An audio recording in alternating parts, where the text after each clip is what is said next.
and welcome to the Art of Being Human.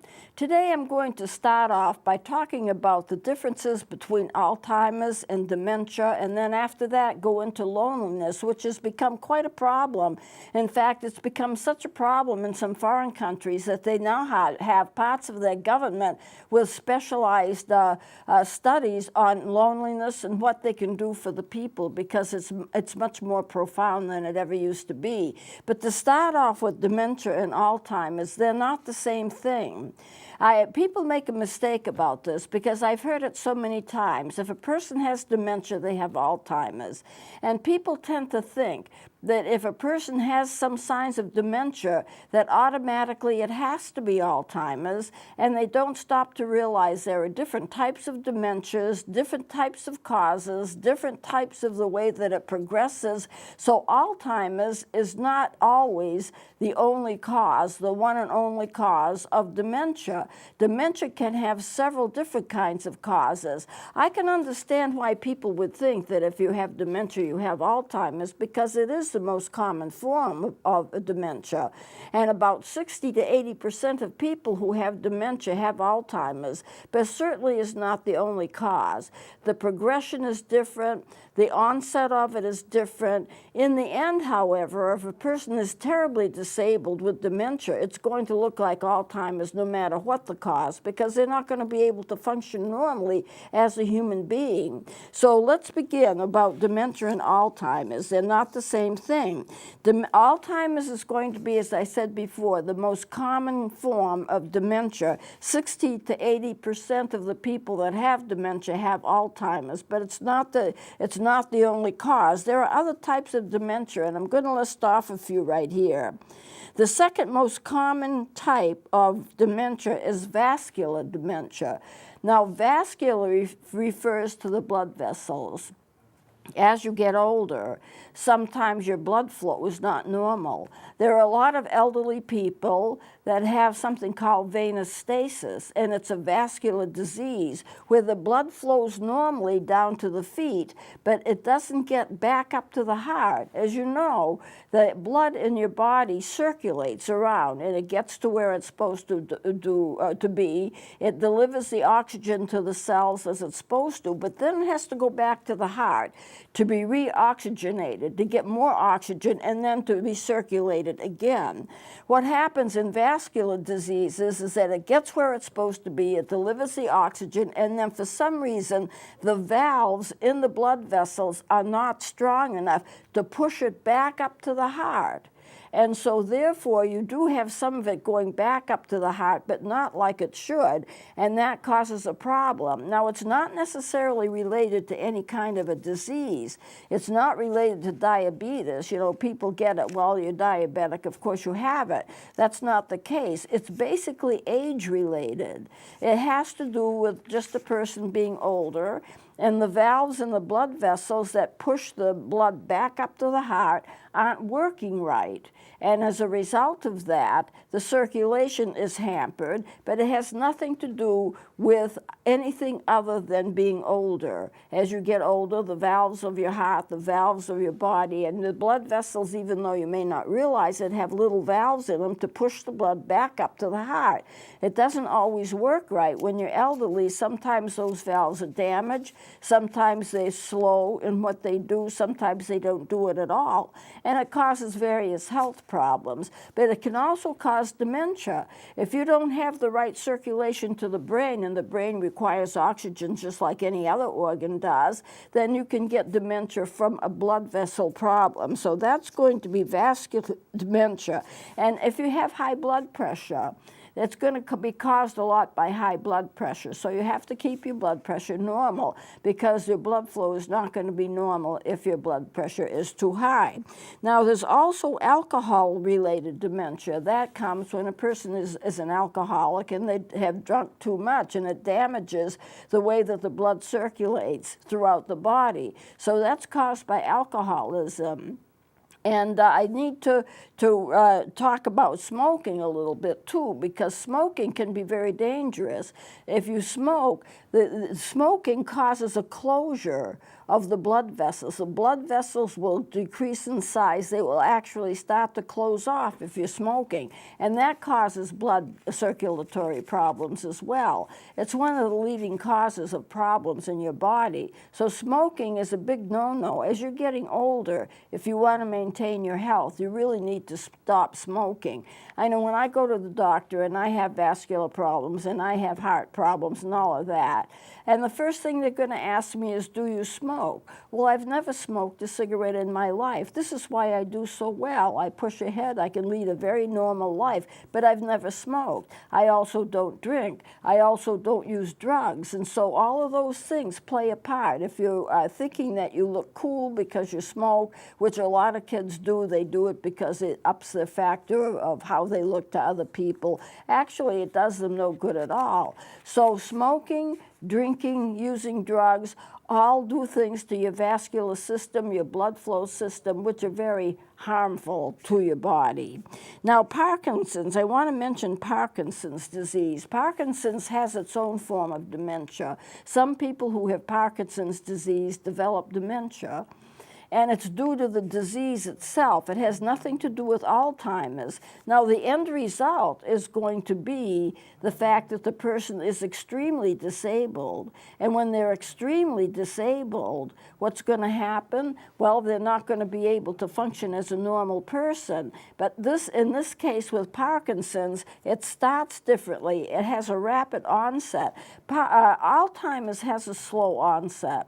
Usually you don't get symptoms from Alzheimer's until you're about 65 years old, and then it progresses from there. But it progresses slowly and in stages.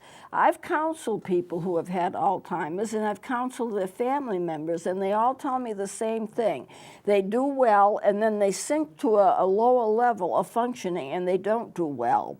And they stay there at that lower level of functioning so long that it seems normal. People get used to their loved ones functioning at a certain level, and it seems normal to them, and they adjust to that, and it's like, okay, we can live with this. The person can function and all of that, and then suddenly they drop to a lower level, and you get used to that, and you relate to the person at that lower level, and that seems normal too. Once you get used to something, it seems normal, and then they drop from there. So it goes by stages.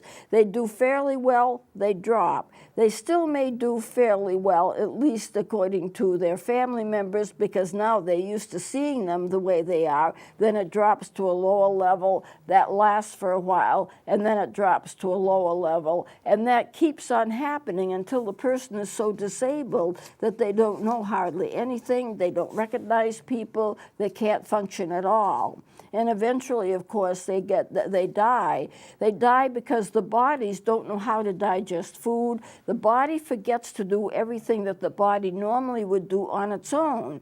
You don't stop when you eat and say, okay, body, digest the food. It just happens automatically. It's a part of the autonomic nervous system that it functions like it does. You don't have to remind yourself to breathe. You don't have to remind yourself to eat. You don't have to remind yourself to do things that you normally do. The body takes care of it. It's a part of the system of your body. It doesn't even hardly have to be conscious. But when your brain starts to fail, it forgets. Sometimes it'll forget to breathe. Sometimes it'll forget to digest food. Sometimes it'll forget to do the ordinary things that you would expect your body to do. And eventually the body just shuts down. It's incapable of doing anything on its own because it's forgotten how to do it. And you kind of lose everything. You lose not only your memory, and you don't remember people, and you don't remember things, and you can't do things. You know, but it goes to the point of the body not remembering how to function as well. And finally, there's no mental functioning hardly at all. And this is what Alzheimer's does. Now, I say it starts at about age 65, and it proceeds slowly. You can have it for several years before anyone notices any symptoms. It's not like the symptoms are noted right away, but at about age 65, it becomes more noticeable that the functioning just isn't right. And the other thing is there is an early onset Alzheimer's, and that strikes at about age 40 or in the 40s, so that you can have early onset Alzheimer's. And it is Alzheimer's, but it strikes at a much earlier age. It doesn't wait till 65.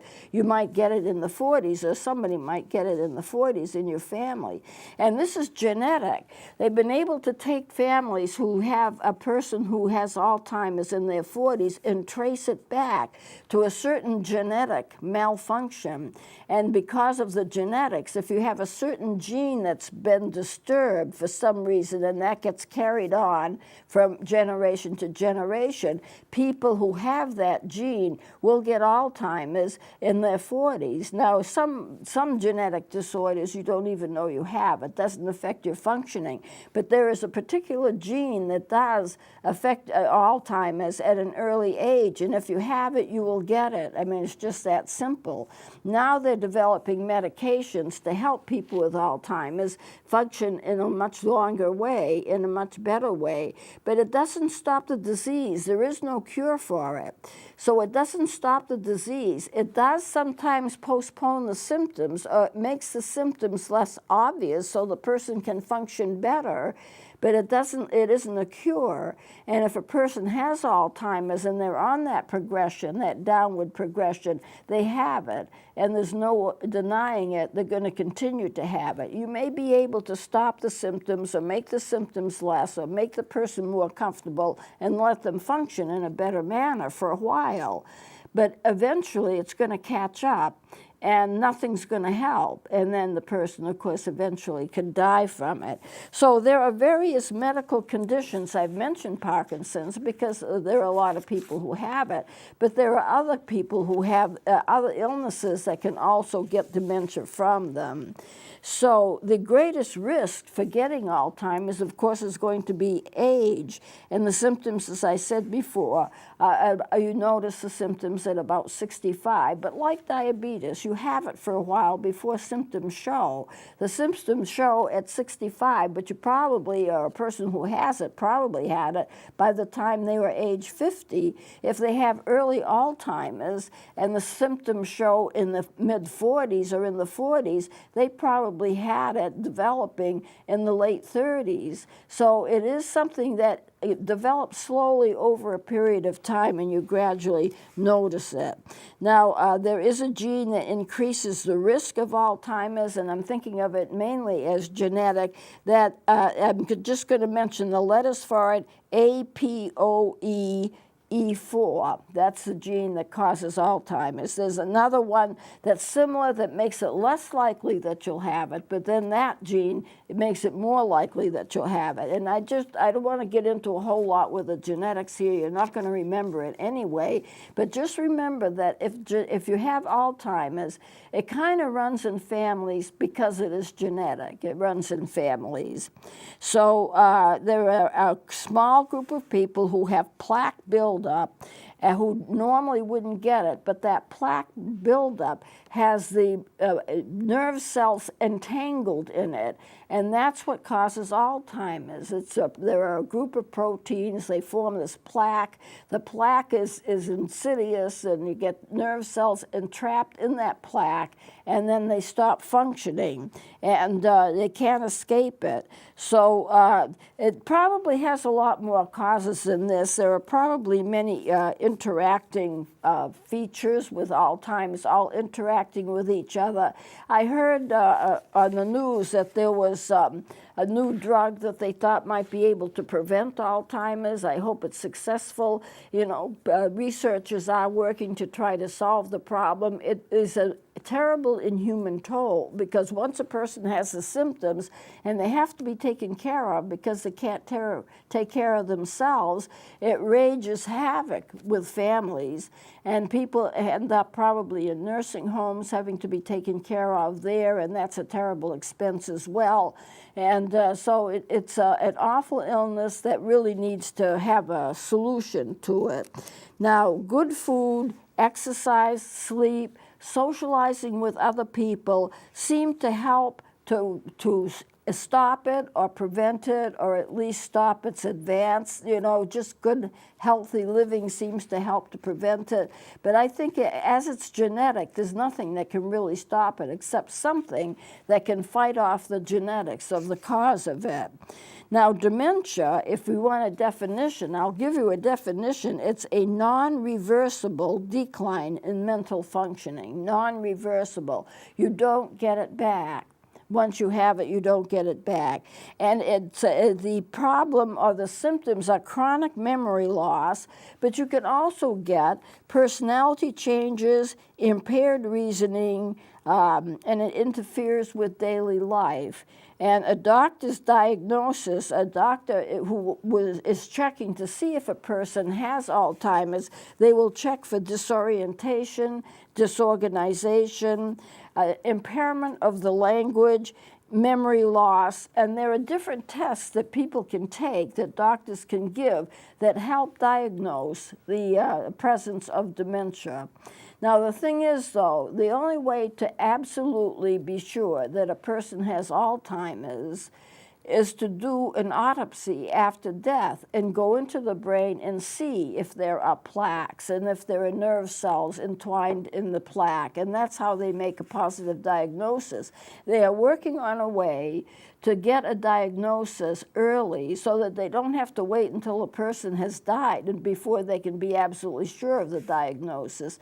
And there are tests being developed that'll give clues as to whether the person has it or not. Now, a lot of times a diagnosis is made just by watching the person, how they behave, what they do, how they respond to things. And even though it's not a medical type of diagnosis with blood tests and this kind of thing, 95% of the time the diagnosis given by observation is accurate, very accurate. Now, I don't know about the other forms of dementia, but for Alzheimer's, it's a very accurate diagnosis just to watch and see the progression of the illness and see what's happening to the person. But really, what you need is to have a regular medical diagnosis that can be done through a blood test or by exams or maybe an X-ray or something that can diagnose it and then try to fight it, try to fight it for sure.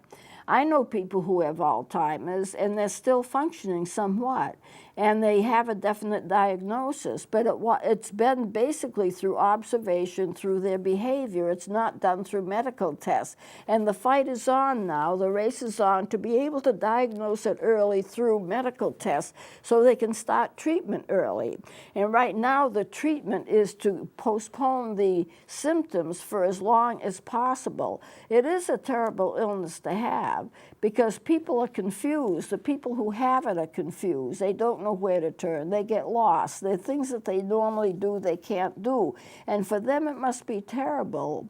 There's a certain stage of Alzheimer's where a person will know they have it if they've been diagnosed. They can say, oh, yes, I have Alzheimer's, and they understand it. But then as it progresses, they may not remember that they have it.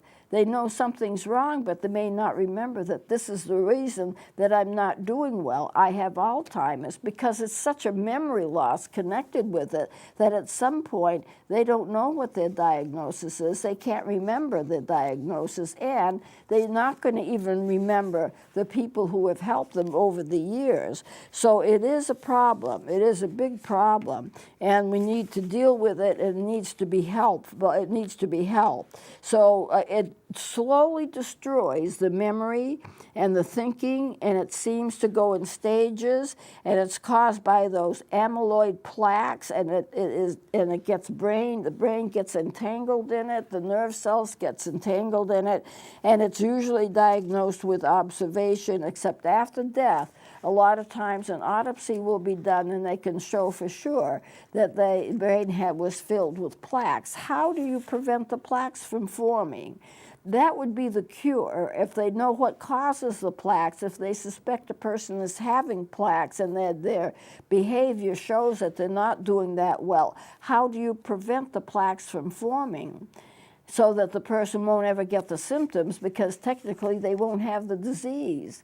And that's what's being worked on. But it's a definite illness of elderly age. And as you know, we've been going through a study of the development of the human being from birth through death. And we started months ago, and I've added a lot of extra things because we face a lot of things as we go through life. And I've tried to include a lot of those things that we face. Alzheimer's is one of those things. Dementia is one of those things. Just getting old and all the problems that go with it are one of those things. But it doesn't mean you have to be unhealthy as an elderly person. Not everyone is going to have Alzheimer's. Not everyone is going to have dementia. And you can have an elderly person who is sharp as a tack, who does well. And so at any rate, but it is a part of things that people face as they go through their lives. So I did want to bring it up. And what we're going to do, in fact, I think what I'll do is I'll probably close it here.